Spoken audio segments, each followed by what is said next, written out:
A Bíblia em um ano. Uma experiência de encontro com Jesus Cristo, a Palavra de Deus.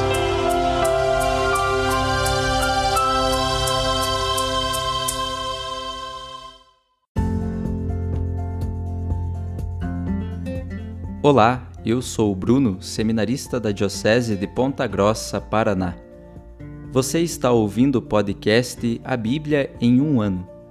Usando um plano de leitura cronológico, vamos ler a Bíblia inteira em 365 dias, descobrindo como a história da salvação se desdobra e se atualiza em nossas próprias vidas e na vida da Igreja.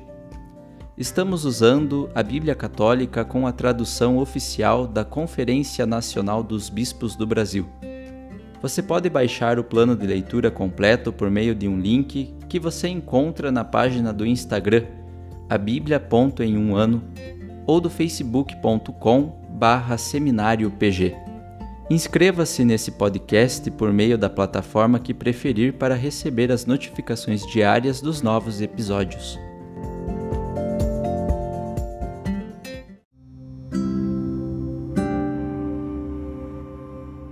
Olá, eu sou o Padre Joel Nalepa, da Diocese de Ponta Grossa, no Paraná.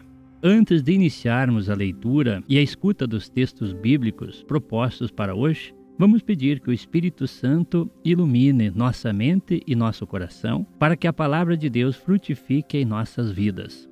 Em nome do Pai, do Filho e do Espírito Santo. Amém. Vindo Espírito Santo, enchei os corações dos vossos fiéis e acendei neles o fogo do vosso amor. Enviai o vosso Espírito, e tudo será criado, e renovareis a face da terra. Oremos. Ó Deus, que instruístes os corações dos vossos fiéis com a luz do Espírito Santo, fazei que apreciemos retamente todas as coisas, segundo o mesmo Espírito, e gozemos sempre de sua consolação. Por Cristo nosso Senhor. Amém.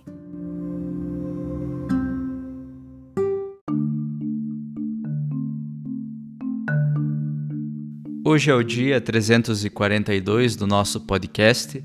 Leremos Atos dos Apóstolos, capítulo 21, segunda carta de São Paulo aos Coríntios, capítulos 6º, 7º e 8º, e Provérbios, capítulo 29, versículos de 1 a 4. Atos dos Apóstolos, capítulo 21. Quando chegou o momento de partirmos, separamo-nos deles e navegamos diretamente para a ilha de Cós. No dia seguinte chegamos a Rhodes e daí fomos até Pátara, onde encontramos um navio que fazia a travessia para a Fenícia. Embarcamos e seguimos viagem. Chegando à vista de Chipre, deixamo-la para a esquerda e continuamos nossa viagem em direção à Síria. Desembarcamos em Tiro, onde o navio devia descarregar. Encontramos os discípulos e ficamos aí 7 dias. Movidos pelo Espírito, os discípulos diziam a Paulo que não subisse a Jerusalém. Completados os dias de nossa permanência, partimos. Todos quiseram acompanhar-nos com suas mulheres e crianças até fora da cidade. Na praia, nos ajoelhamos para orar. Depois da despedida, embarcamos e eles voltaram para casa. Continuando nossa viagem por mar, de Tiro chegamos a Ptolemaida. Aí cumprimentamos os irmãos e ficamos um dia com eles. No dia seguinte partimos e chegamos a Cesareia. Aí fomos à casa de Filipe, o evangelista, que era um dos 7, e nos hospedamos com ele. Filipe tinha 4 filhas solteiras que profetizavam. E enquanto passávamos alguns dias aí, desceu da Judéia um profeta chamado Ágabo. Ele veio ao nosso encontro, pegou o cinto de Paulo e, amarrando os próprios pés e mãos, declarou: Isto é o que diz o Espírito Santo. O homem a quem pertence este cinto será amarrado deste modo pelos judeus em Jerusalém e será entregue às mãos dos gentios. Quando ouvimos isso, nós e os irmãos da cidade insistimos para que Paulo não subisse a Jerusalém. Paulo, no entanto, respondeu: O que estáis fazendo, chorando e afligindo o meu coração? Estou pronto não somente a ser preso, mas até a morrer em Jerusalém pelo nome do Senhor Jesus. Não conseguimos convencê-lo, então desistimos, dizendo: Seja feita a vontade do Senhor. Depois de alguns dias, terminamos os nossos preparativos e começamos a subir a Jerusalém. Alguns discípulos de Cesareia nos acompanharam e nos levaram para hospedar-nos na casa do chamado Menasson, que era antigo discípulo natural de Chipre. Quando chegamos a Jerusalém, os irmãos nos receberam com alegria. No dia seguinte, Paulo foi conosco à casa de Tiago, onde todos os anciãos estavam reunidos. Depois de cumprimentá-los, ele expôs minuciosamente o que Deus fizera aos gentios por meio do seu ministério. Ouvindo isso, eles glorificavam a Deus, mas a seguir disseram a Paulo: Como podes ver, irmão, há milhares de judeus que abraçaram a fé, e todos são fiéis observantes da lei. Eles ouviram dizer a teu respeito que ensinas a todos os judeus que vivem no meio dos gentios a abandonarem Moisés, e que lhes dizes para não circuncidarem seus filhos, nem continuarem a seguir as tradições. Que vamos fazer? Certamente ficarão sabendo que tu estás aqui. Portanto, faze o que vamos dizer-te. Estão aqui 4 homens que têm uma promessa a cumprir. Leva-os contigo, purifica-te com eles, paga as suas despesas para que possam mandar raspar a cabeça. Assim, todos saberão que os boatos a teu respeito não têm fundamento e que tu também és fiel na observância da lei. Quanto aos gentios que abraçaram a fé, já escrevemos a eles sobre nossas decisões: abster-se de carnes imoladas aos ídolos, de sangue, de carnes sufocadas e de uniões ilícitas. Então Paulo levou os homens consigo.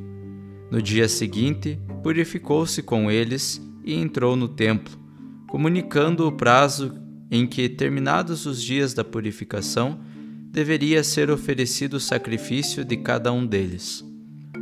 Quando os 7 dias estavam chegando ao fim, os judeus da Ásia perceberam que Paulo estava no templo. Amotinaram toda a multidão e o agarraram. Gritavam: Israelitas, socorro! Este é o homem que anda ensinando a todos e por toda parte contra o povo, contra a lei e contra este lugar. Além disso, ele trouxe gregos para dentro do templo, profanando este santo lugar.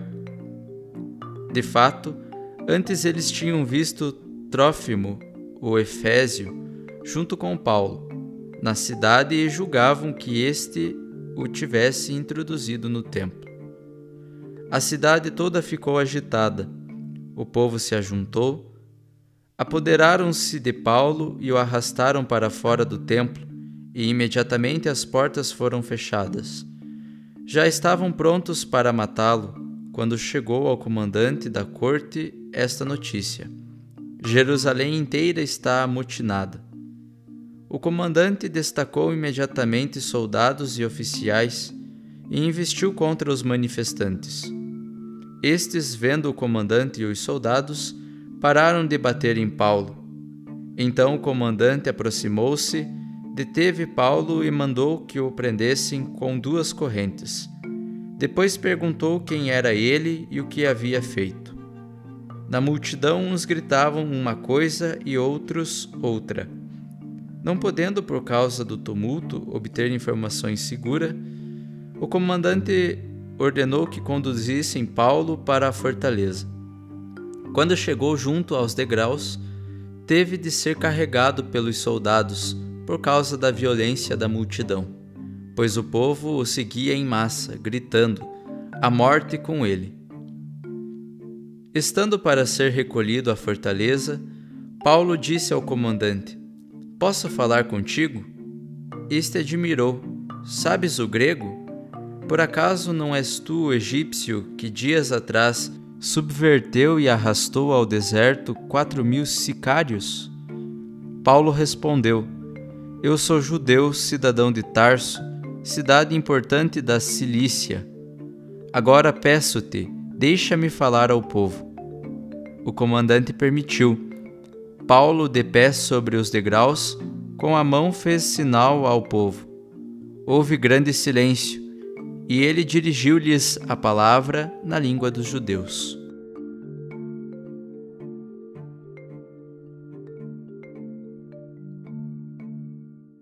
Segunda carta de São Paulo aos Coríntios, capítulo 6.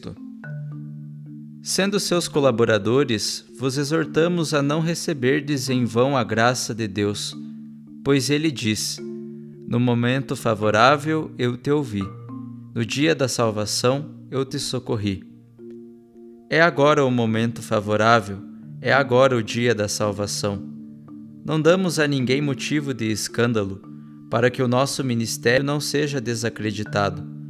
Pelo contrário, em tudo nos recomendamos como ministros de Deus, na constante perseverança em meio a tribulações, necessidades, angústias, açoites, prisões, tumultos, fadigas, vigílias, jejuns, na pureza, no conhecimento, na magnanimidade, na benevolência, no Espírito Santo e no amor sincero, na palavra da verdade, no poder de Deus, pelo manejo das armas da justiça, quer no ataque, quer na defesa, na glória e na ignomínia, na má e na boa fama, tido como impostores e, no entanto, dizendo a verdade, como desconhecidos e, no entanto, sendo bem conhecidos, como agonizantes e, no entanto, bem vivos, como castigados, mas não sendo mortos, como sendo tristes e, no entanto,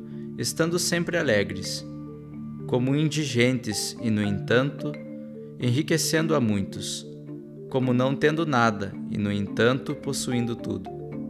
Ó Coríntios, nossa boca abriu-se para vos falar, nosso coração dilatou-se. Não é em nós que falta lugar para vós, mas em vós mesmos. Como a filhos vos falo.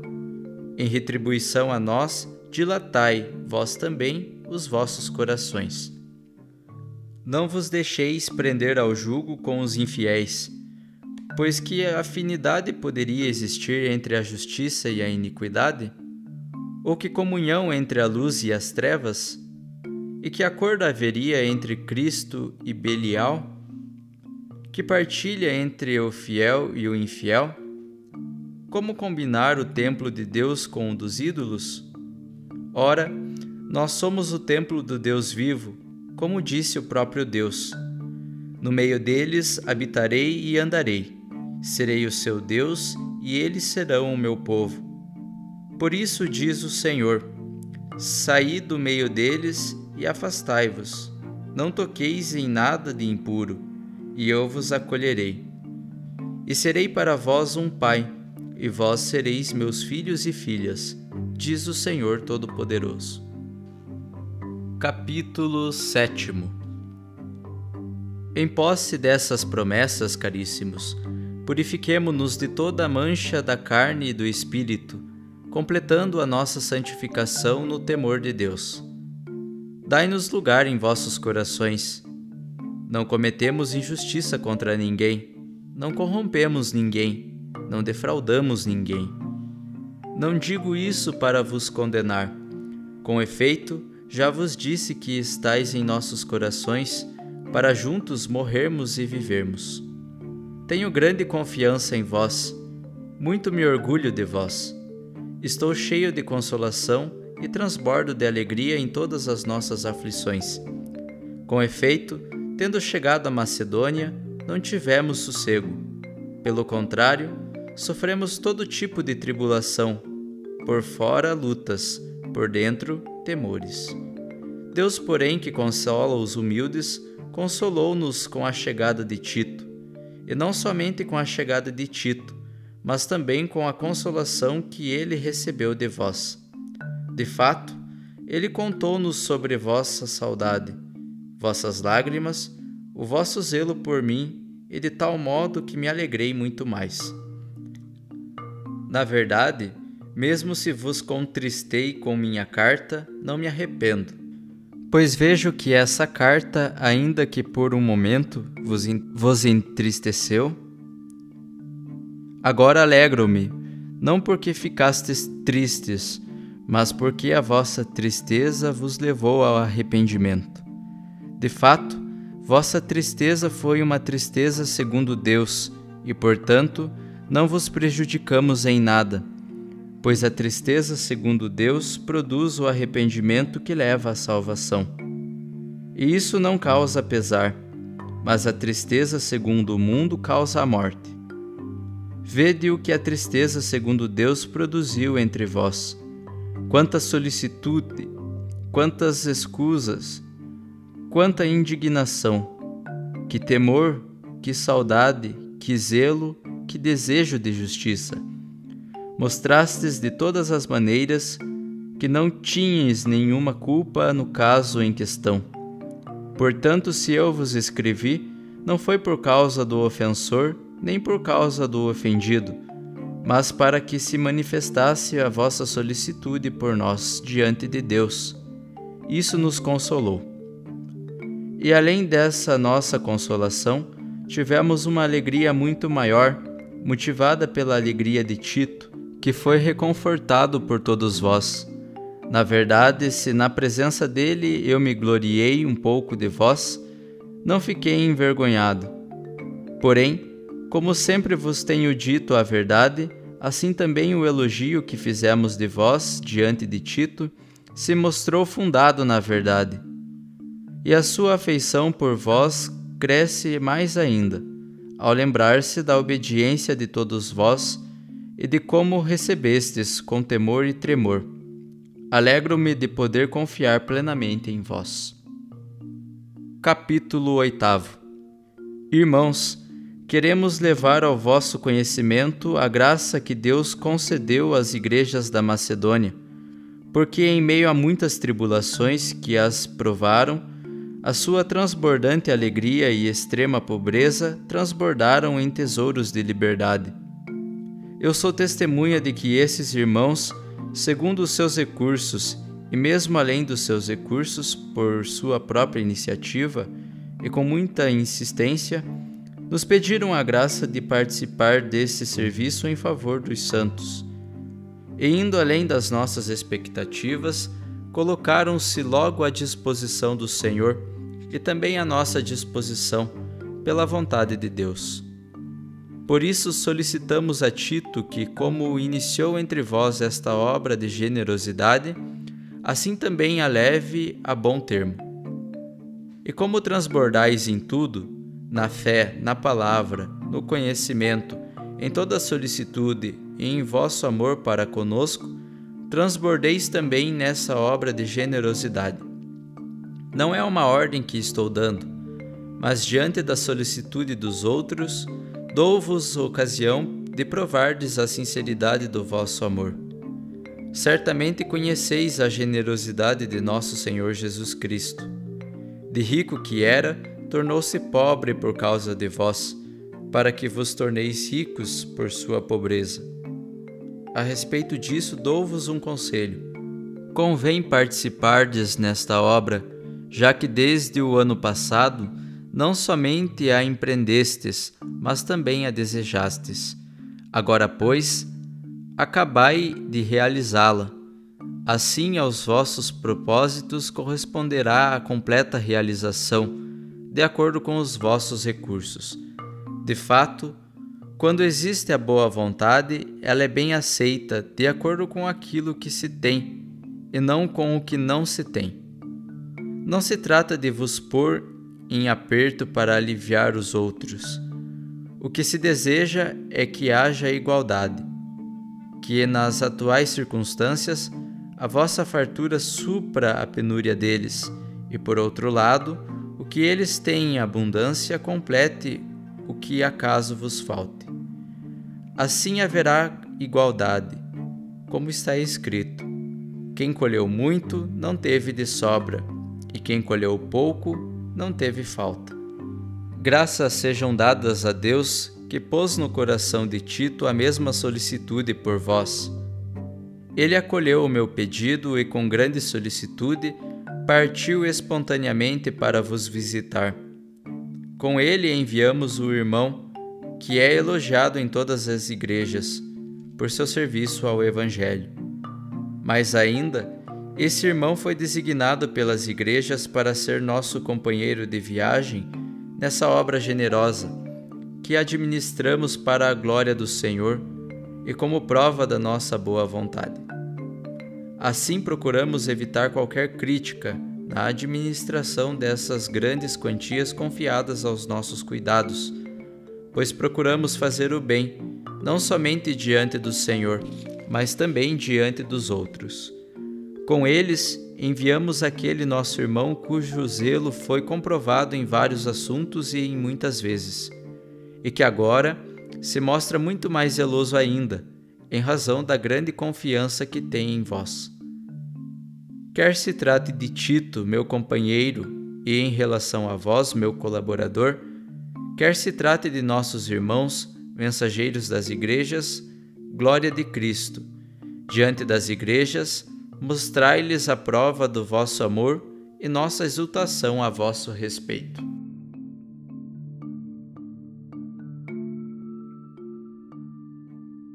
Provérbios capítulo 29, versículos de 1 a 4. Aquele que teima em desprezar as correções será esmagado de repente sem remédio. Quando os justos se multiplicam, o povo se alegra. Quando é o ímpio que domina, o povo geme. Aquele que ama a sabedoria alegra o seu pai. Quem sustenta prostitutas dissipa seus bens. Com a justiça, o rei levanta o país. O que aceita suborno, porém, o destrói.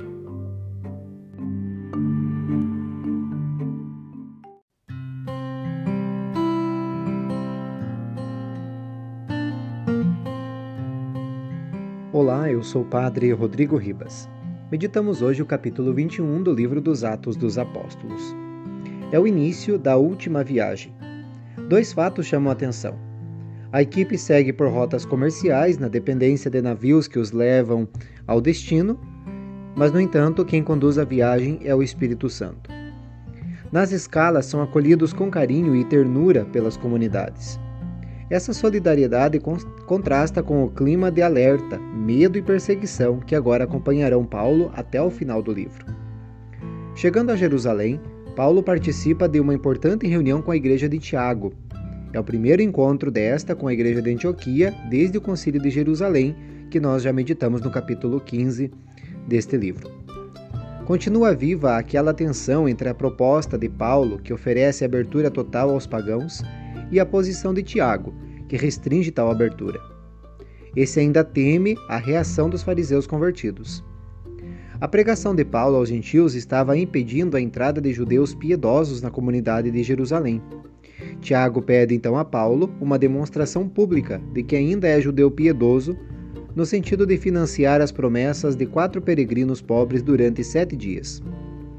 Este então foi o destino do dinheiro que Paulo trazia, fruto da coleta. Acatando a proposta de Tiago, Paulo frequenta o templo durante 7 dias, mas é logo reconhecido por judeus helenistas que chegam de Éfeso a Jerusalém e lhe conhecem as atividades. Suspeitando que Paulo tenha introduzido um efésio no templo, fazem contra ele 4 acusações.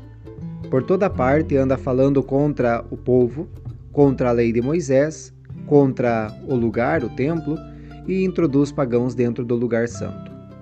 A polícia romana salva o apóstolo, que o oficial confunde com certo judeu egípcio, líder de revoltosos. Aí nós podemos notar o medo com que os romanos tinham de tumultos dentro de Jerusalém. Ouvimos também os capítulos 6, 7 e 8 da segunda carta de São Paulo aos Coríntios.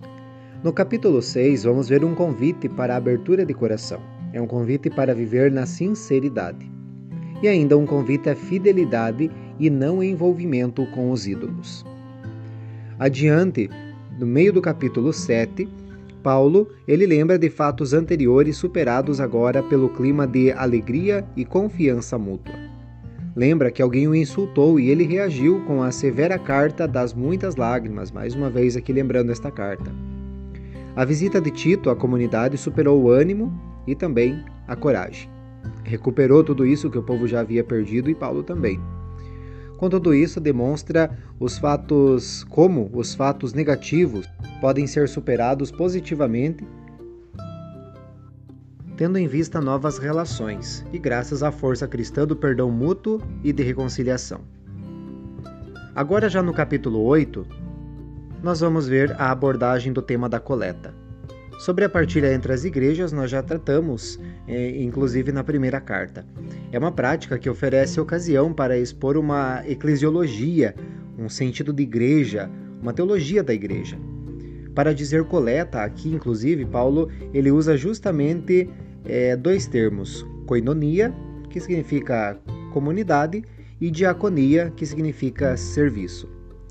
E este segundo termo ocorre 12 vezes, sendo a segunda carta de São Paulo aos Coríntios o escrito do Novo Testamento que mais usa esse termo, talvez até por causa da fome lembrada em Atos no capítulo 11, versículo 28.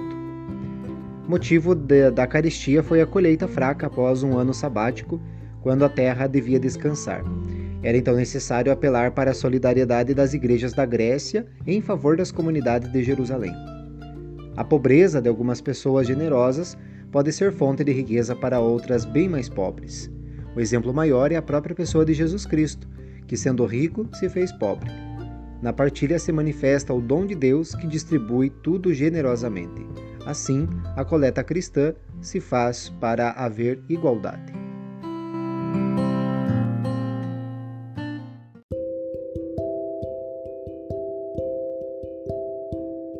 Querido irmão, querida irmã, Jesus afirma a todos nós: felizes os que escutam a palavra de Deus e a põem em prática. Peçamos que a palavra que acabamos de ouvir se faça vida em nós e inspire as nossas ações. Oremos. Ó Deus, concedei ao vosso povo alimentar-se cada vez mais da vossa palavra e nela encontrar a fonte da vida. Por nosso Senhor Jesus Cristo, vosso Filho, na unidade do Espírito Santo. Amém. Quem vos fala é o Padre Jaime Roça, vigário-geral da Diocese de Ponta Grossa, no Paraná. Que desça sobre vós a bênção de Deus Todo-Poderoso, Pai, Filho e Espírito Santo. Amém.